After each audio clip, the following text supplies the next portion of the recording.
warahmatullahi wabarakatuh. Perkenalkan, nama saya Nur Hasanah dengan NIM J1A119062. Baik, di sini saya akan memaparkan definisi dari pencemaran laut itu sendiri. Pencemaran laut mengacu pada Peraturan Pemerintah Nomor 19 Tahun 1999 tentang pengendalian pencemaran dan atau perusakan laut adalah masuknya atau dimasukkannya makhluk hidup, zat energi dan atau komponen lain ke dalam lingkungan laut oleh kegiatan manusia sehingga kualitasnya turun sampai ke tingkat tertentu yang menyebabkan lingkungan laut tidak sesuai lagi dengan baku mutu dan atau fungsinya.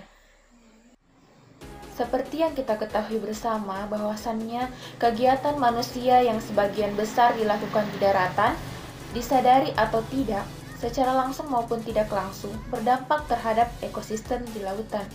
Salah satu bahan pencemar laut yang umum dijumpai adalah sampah.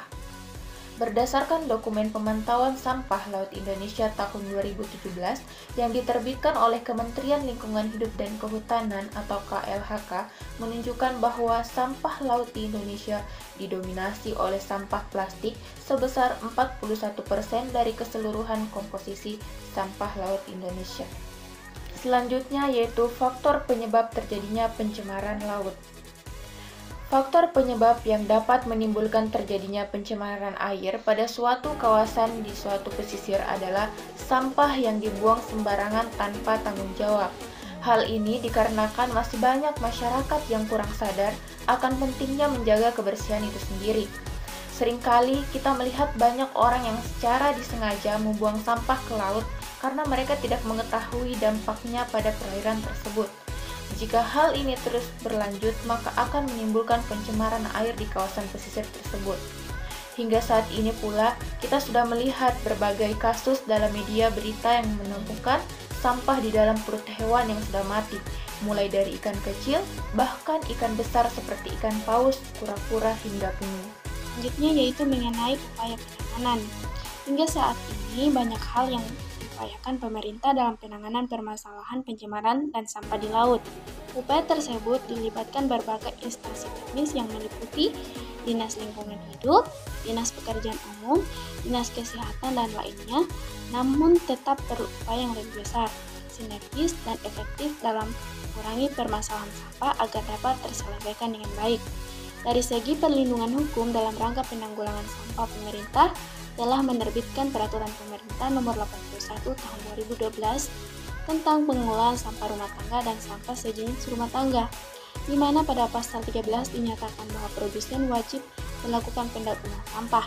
Pasal 14, produsen wajib melakukan pemanfaatan kembali sampah.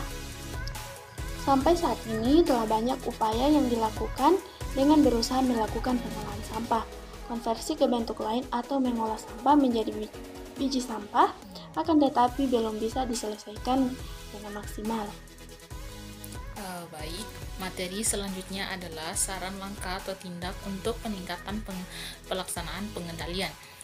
Adapun beberapa saran yang dapat dilakukan, yang pertama yaitu gunakan pendekatan secara sistematis dan bertahap dalam pengembangan dan pengimplementasian program.